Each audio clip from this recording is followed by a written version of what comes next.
Alrighty guys, hello and welcome back to another video on the channel. Today we're going to be checking out Reverse 1999. I've been waiting for this game for a long time, as have a lot of you guys. Let's just jump straight into things and let's just go. Okay, so this is Reverse 1999. As you can see, I've already played the game a little bit. I'm currently working my way through Chapter 3 of the story, just kind of enjoying it at my own pace. So, before we get into anything, we're just going to jump into a little bit of gameplay. However, what I'm just going to say right now is I'm not going to be touching the story at all today. I don't want to spoil things for people, and I don't want to ruin your enjoyment of it. So play it at your own pace, but the voice acting and story in this game is where it's at. Now, before we jump into some combat, I want to quickly kind of show you what I'm kind of working with. Do want to preface, full disclosure, I have spent money on this game. So if you're wondering why I have a lot of stuff, that's kind of why. But this is the kind of team I'm running with kind of here. I'm mixing and matching like these kind of top row of units come together. I just got her today. I'm kind of working through building her up too. But I'm having a blast with this game. So let's just jump straight into some combat. Let's just do a quick overview though first. We've got story content here, which can be selected down here. We've got your resources, so these are all your different resource grinds. These are like your equipments, these are used for leveling materials, and these are used for your wilderness base kind of system, which is like a base system. I'll show you that a bit later. We then have insight, which is basically your ascension materials for the different various elements. And then we have this game mode, which is what we're going to be playing on today. This is effectively, if you've played Genshin or Honkai Star Rail, this is equivalent to the Spiral Abyss or MSC or Memory of Chaos in Honkai Star Rail. But we're going to be jumping in, we're going to be doing that. So this is basically just a weekly kind of game mode. So the first kind of page is permanent, and then you go to the second page, and this is where the weekly reset game mode works. I'm working on trying to get to here first, but in order to get there, you have to complete the first stages. There's a good amount of currency from these too, so you definitely want to be doing these. And as you can see, they all have their own little bit of story too. So basically the way these work, you just click on the thing that has the little glowy like particle effects around it, go through the story until it takes you through combat stages. And apparently we just cleared something for doing story, so we're actually done with this map actually, which is awesome. So now we unlock the next one, and we go through these objectives. And as you can see, like the layout of them changes every now and then. Okay, so this is the combat screen. Basically, you have your team line up here. These first three characters are going to be the ones that will be fighting, and the last slot is an assist slot. In some game modes, you will be using all four, but in most content, you're going to be using just 3 at a time with an assist slot. I'm actually going to pick up and move the healer unit into this slot. Also, it tells you whether the units are going to be stronger or weaker against the existing enemies. Gives you the 2-star clear condition, extra conditions if there are any, and enemy weaknesses and different things, recommended level and stuff like that. But yeah, let's just jump straight into things. You also can equip your like your gear and stuff here as well, which are called I think like photo cubes or something like that. Alrighty, so let's go. So what was that? Okay, so that's a new thing. I haven't seen that before. Alrighty, so what we're gonna do is we're gonna move these cards to here. We're gonna fuse those. I'm gonna put I think a debuff. And we're going to use these. I want to try and build up some of these stronger cards. I always try to do that in the first couple of rounds, usually. So you also want to pay attention to what elements the enemy is. So you can see them here. You want to pay attention to their ultimate points as well. And in addition to that, what combat cards are being used. So as you can see, she's not going to be attacking this turn. He is, and he's going to be attacking twice. So you want to pay attention to that as well. So with this character here, one of the things I can do, and the reason why I saved this card, is I can do this. This leveling up the skill to a 2-star is now going to augment it and add the effect of Petrify to the ability. So now if I use this, actually hold on, let me actually target the right enemy. If I use this, target this enemy here, and then Petrify and then use an AoE, it's going to disable him from attacking, which is very, very useful, and we definitely want that. Did that just attack the wrong one? I didn't select the thing, did I? No, I didn't. Okay, that's annoying. Whoops. My bad. Does she have like a taunt on her or something? I'm pretty certain I selected it. Maybe I didn't. Oh well. That was a bad example. You can't petrify like that. I just did something wrong there. I'm not really too sure what. Alright. So what we're going to do is... What does this effect do? I don't know. I'm not familiar with that skill card. Alright. Let's just go through. We'll do a bunch of attacks this time around. No need to look back. And this is the way the game kind of works. Different characters will apply different effects. I have a character in the back which is a healer. She's a DPS, and the other one does a bit of some other stunning and petrifying kind of stuff. Another thing you can do is use these special abilities on the side. So if I spend 40 of this, it's going to give me this card here, which I can fuse with any card of my choosing. I'm actually going to add it to this debuff card. And it doesn't consume a move slot as well, which is the key thing.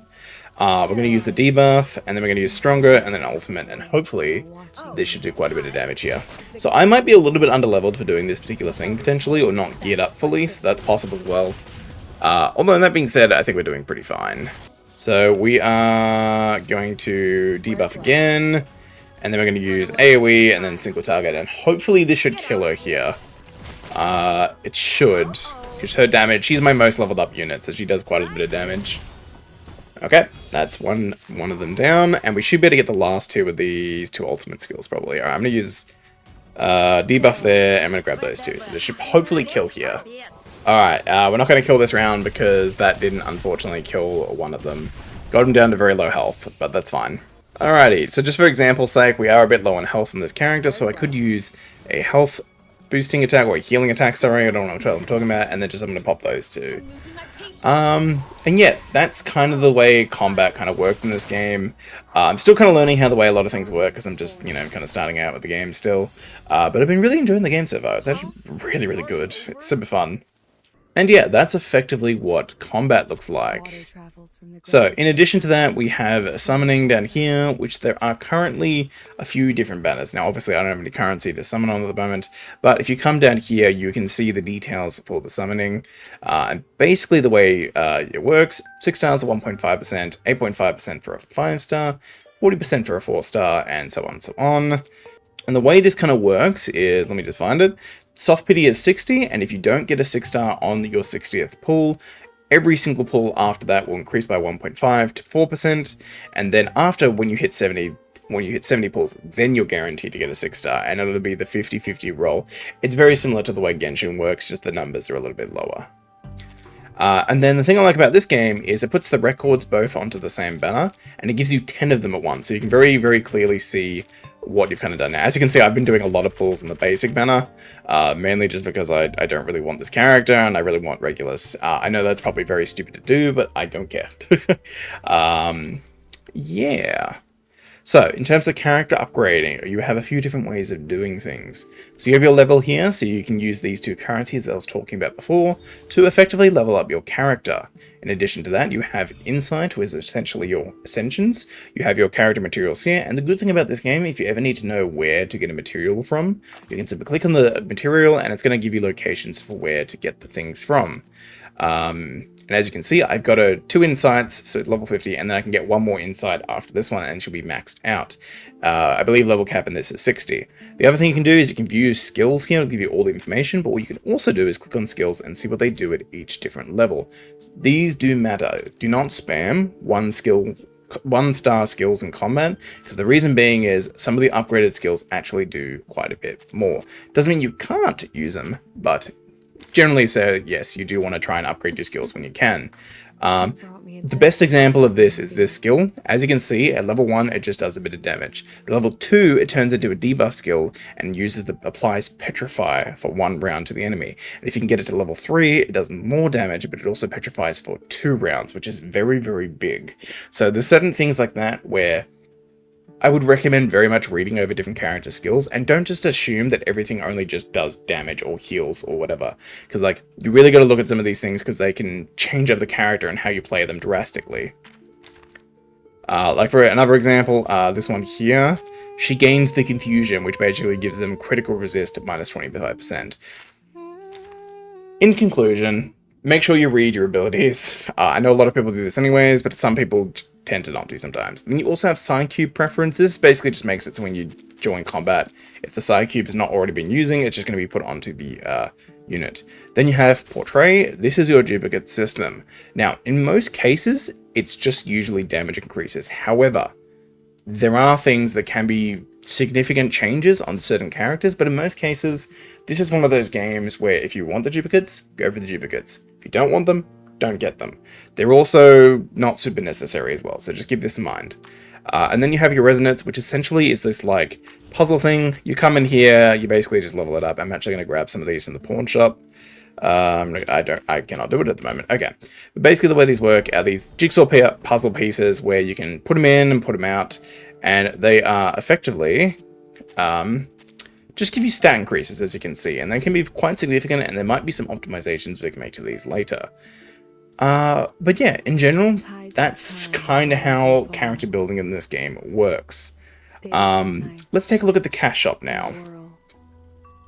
So in terms of the cash shop, the game is actually pretty fair. So you have a bunch of different packs it recommends up the top here.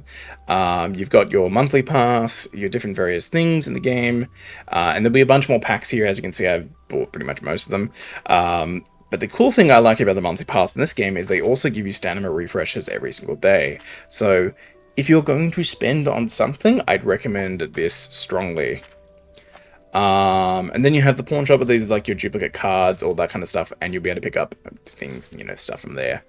With fragments, so these are grinded through the 𝙀𝙓𝙋𝘼𝙉 game mode. So when you're grinding 𝙀𝙓𝙋𝘼s, you'll get these rewards from doing it.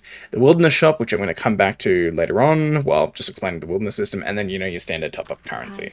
Alright, so we then have the wilderness game mode. This, it's one of the better implementations of this because you don't have to interact with this much, but I'm personally very sick and tired of base systems in games. I understand this is fully a me issue as well, by the way.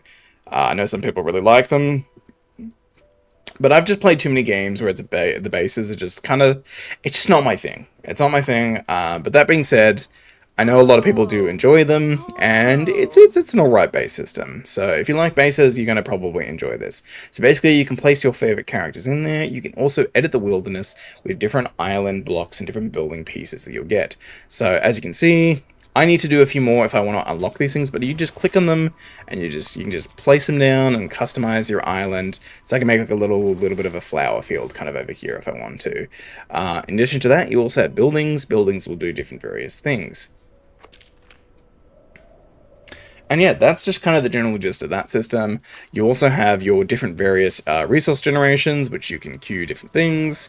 You have these here, which are basically that. You can upgrade these as well. So if we come back to, I think it's, wait, where is it? We have these little upgrade arrows. We can upgrade these with those doll things in that game resource grind I was talking about before, which is the Harvest Prime. And you can upgrade the amount of these and the capacity you'll have to store. So when you come back, basically, simply put, this is just your resource generation while you're AFK. Or offline, basically. Same for currency. And then in addition to that, you can also craft different various resource materials by exchanging other materials to make better ones. Or the things that you need, essentially. And yeah, that's kind of the general gist of this game. But I'm really enjoying it in conclusion. I'm enjoying the team building, I'm enjoying doing story and a bunch of things. I can definitely see myself, I'll be just fully openly critical, I can definitely see myself running out of things to do in this game very, very quickly. Because currently, technically speaking, the only repeatable mode is going to be this. There's actually no other repeatable game modes. These are all resource grinds. Once you're done with story, you're done with story. It's basically just going to be building characters and doing this repeatable game mode. However, that being said, because I have tried the CN version before, which is the Chinese version, which is like 6 months ahead or something like that now, I know that there are events coming, and these events tend to be where most of the gameplay is going to be coming from. So do keep that in mind. That is something to keep in mind. Also, guys, if you pre-register for the game, or even if you didn't, there's going to be a bunch of rewards for you waiting in-game. But something to keep in mind, you'll need to complete a lot of Act 2 to get most of these rewards. Some of them you don't get straight away, so do keep that in mind. But yeah, overall, it's a pretty nice game. It has some very, very nice visuals. The presentation and polish is like top tier. The voice acting is like amazing. I can't really show that to you because, like, yet again, I don't really want to spoil the story for you guys, so you're just going to take my word for it. But it is very, very good. But anyway, oh, actually, no, you can technically hear it now. But regardless, guys, hopefully you'll enjoy today's video. I'll be playing more of this game very, very soon, so stay tuned. And we'll be probably making a video on the artificial, I'm not even going to try and pronounce that. We're going to be making a video on this pretty soon. So anyways, guys, have a good one. See you later, bye. I'm going to be making more content on these games very, very soon. Anyways, have a good one, guys. Don't forget to leave a like, subscribe, channels for new. Anyways, let's go. Alright, bye, guys. After all, Elio didn't put it in the script. Why would it matter? Bon